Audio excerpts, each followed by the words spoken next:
Good morning, everyone. Thank you so much for being here, especially to our students who are with us this morning. Thank you. I think it really is important to note that it demonstrates how united we are as a campus community to see our faculty, our staff, and our students together, united by a shared purpose, saving lives. Today's event, One Pill Can Kill, isn't just another training session. It's a call to action. It's a moment for all of us to confront one of the most devastating public health crises of our time, fentanyl poisoning, and to commit ourselves to education, prevention, and compassion. Across the United States, fentanyl is one of the leading causes of death among Americans ages 18 to 45. And here in Arkansas, we are not immune. Every community, no matter how small and close-knit, has been touched by this crisis. Families have lost children, friends, and loved ones to a single pill, often purchased online and shared by someone who had no idea what it contained. The phrase "one pill can kill" isn't a slogan. It's the truth. Fentanyl is a synthetic opioid so powerful that just 2 milligrams, the size of a few grains of salt, can be lethal. And because it is often mixed into counterfeit pills and other medications to look like a legitimate prescription, people are dying without even realizing the risks that they took. This is not a problem that belongs to someone else. It's ours. And here at UA Fort Smith, we believe education is more than an academic achievement. It's about preparing our students to live healthy, purposeful, and informed lives. Our mission extends far beyond our classroom walls. It reaches into the heart of our whole community. And that's why the University of Arkansas at Fort Smith is really proud to partner with Attorney General Tim Griffin and to hold and host and partner in the One Pill Can Kill training initiative, where today we're going to educate our students and our community members about the dangers of fentanyl and counterfeit pills. We're going to empower individuals with knowledge and tools to recognize the signs of an overdose and to respond effectively to them, and to engage in an open, stigma-free conversation about substance use, mental health, and the pressures that lead people to take such risks. Today it is such an honor to welcome our Attorney General to the University of Arkansas Fort Smith campus. Tim Griffin is the 57th Attorney General of Arkansas and previously served as the state's 20th Lieutenant Governor from 2015 to 2023. From 2011 to 2015, Griffin served as the 24th representative of Arkansas's 2nd Congressional District. He is currently an officer in the Arkansas Army National Guard and holds the rank of colonel. Attorney General Griffin served as an officer in the U.S. Army Reserve Judge Advocate General's JAG Corps for more than 28 years. Last fall, Attorney General launched this One Pill Can Kill initiative on college campuses in Arkansas as a way to educate college students about the dangers of fentanyl and other opioids. Attorney General Griffin, thank you so much for being here today and for bringing this important initiative to the University of Arkansas Fort Smith campus.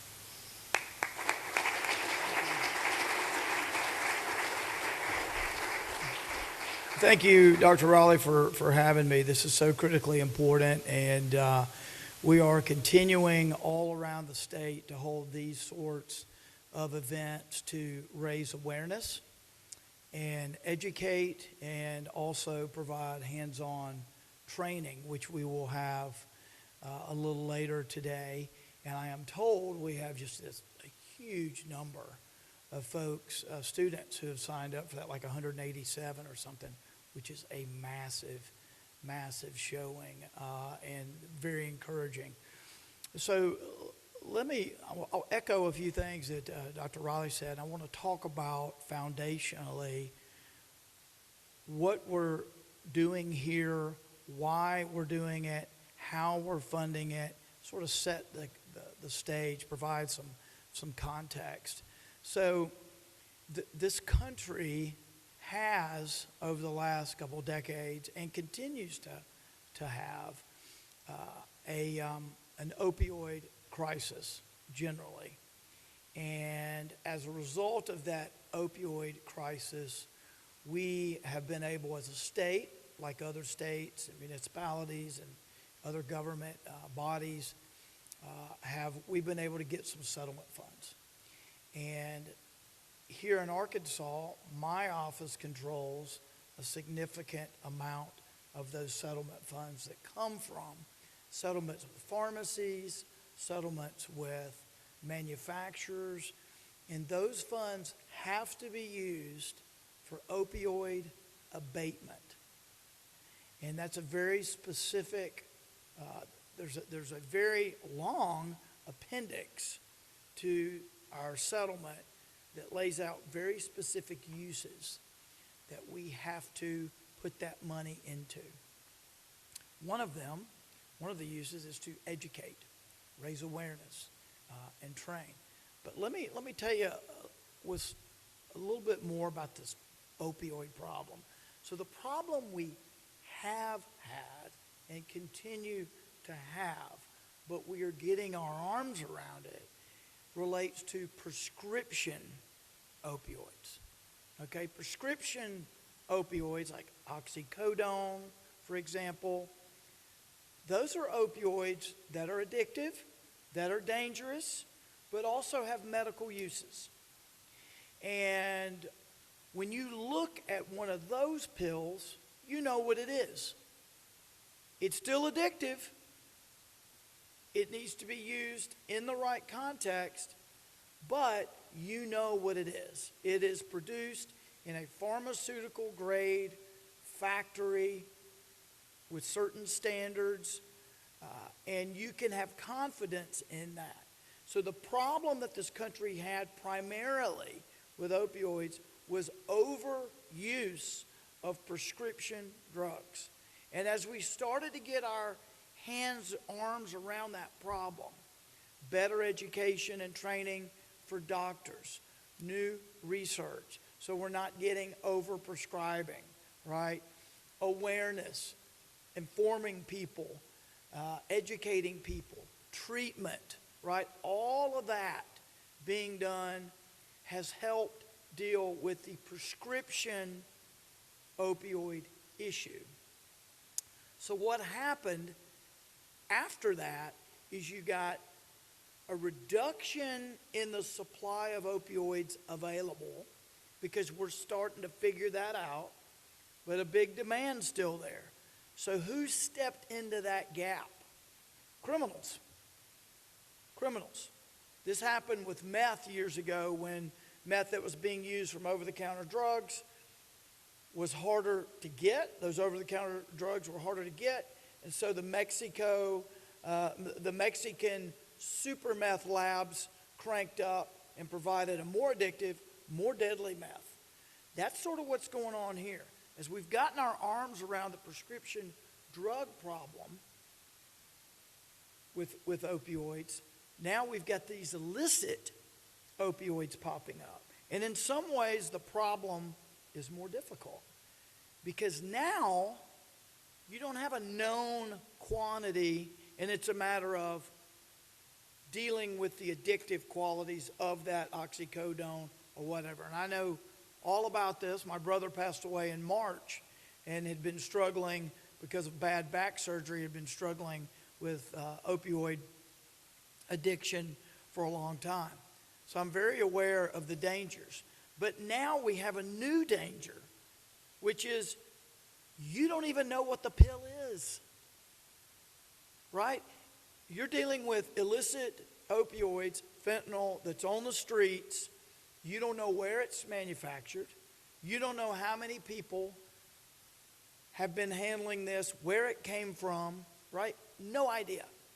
And so you go from dealing with a known quantity and making sure people don't get addicted to something that is really Russian roulette.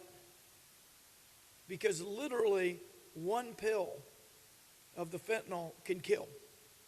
And that's the whole purpose of these gatherings, is to talk about, raise awareness about the danger of this illicit fentanyl that's on the streets.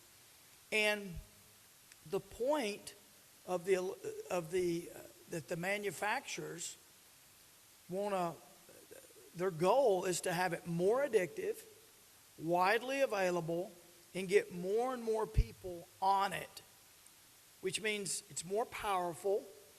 And yeah, they know some people are going to die. They know a lot of people are going to die. They're not particularly worried about that because they are counting on the uber addictive quality getting more and more and more people to try it. They do not care, the people that are manufacturing this stuff, whether you live or die. And the path for the ingredients right now for this illicit stuff is the core ingredients are coming from China. They're being shipped to Mexico, and south of the border is where a lot of the stuff is being manufactured, and then it's making its way into the United States. So in my office, we're focused on 3 main areas. The first is awareness, information, education, right? I call that pre-consumption, right? You're hoping people never try it. That's the whole point of these sorts of gatherings. And to some degree, the training that'll go on in there. Then there's this middle part, which is what if they do try it? It's the treatment, it's the life-saving component.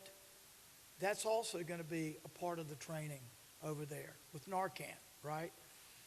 And that's critically important. So a lot of our resources that we're using in my office go to education, making sure, trying to keep people from ever trying it, but it's also in the middle area, which is what if they do, right? We want to make sure there are good facilities that can provide the treatment and help them recover. Also want to make sure if someone has an emergency that we have people around who know what to do, and that's what we're doing here in part. And then there's the third category, which is dealing with the law enforcement component and targeting the criminal element. When I first got elected in 22, I took office in early 23, we did not have fentanyl-specific statute on the books. And we quickly got to work with the legislature to increase penalties and to make sure that that we were able to lock up for a long time people who are in the business of distributing fentanyl. And that is now on the books. It's been used quite a bit. And so we're taking these resources that we're able to win in settlements, and we're using them in these different areas. And this is still an ongoing problem. It's an ongoing problem with the prescription drugs, but the really difficult thing to solve relates to the illicit, because again, you have no idea what it is. And the interesting thing is, you would never consume food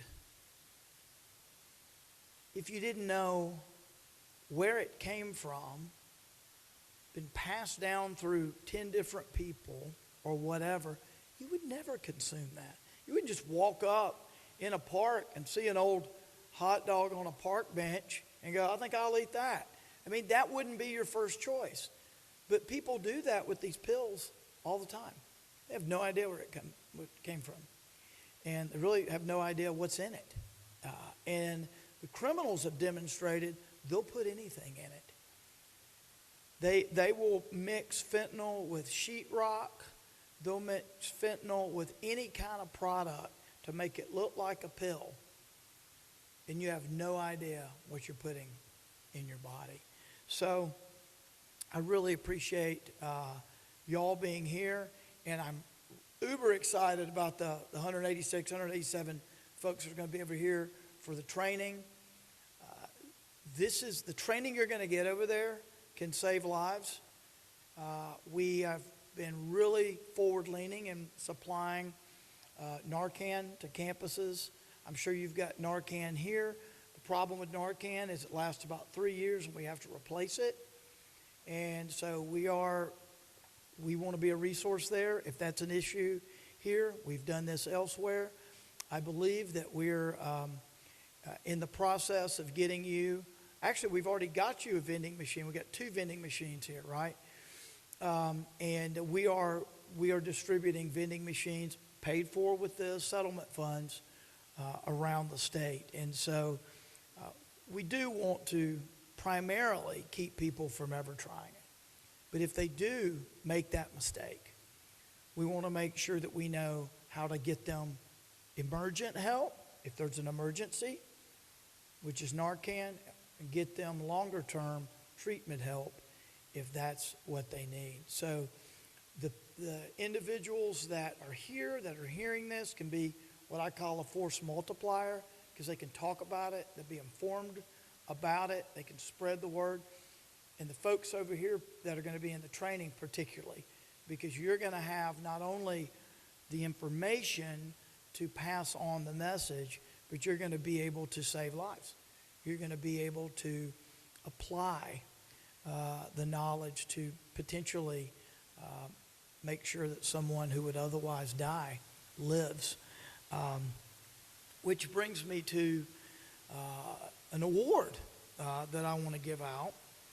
The Naloxone Life Saving Award that the Criminal Justice Institute and the Office of State Drug Director Tom Fisher are presenting through me.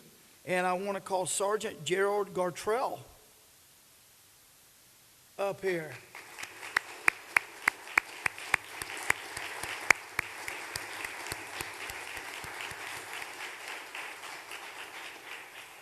Now he's surprised, right? Yes, sir. Well, so let me tell you, some of y'all may know this. So my understanding is that there was an individual, not a student here, who wandered on the campus and passed out. An individual who was a student at the time, along with the sergeant, applied Narcan to this individual that was unresponsive. And EMS transported this individual to Mercy Hospital. And Sergeant and all of us have been informed that basically, but for Sergeant's actions with the help of the student that was here, most likely the individual would have died, which means you saved their life. And so I have this award that I know you're surprised about, and but we wanted to publicly thank you and demonstrate what knowledge of Narcan can do. It can literally save lives. So let me take this here and we'll get a picture. Let me take these glasses off. Put the mic down. There we go. Give me a round of applause.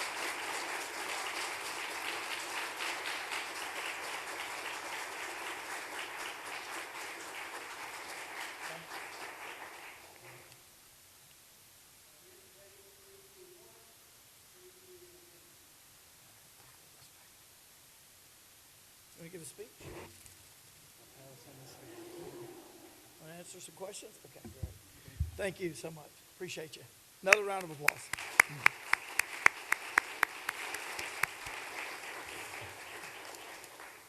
You want to come up, Dr. Riley? Any questions for me or Dr. Riley?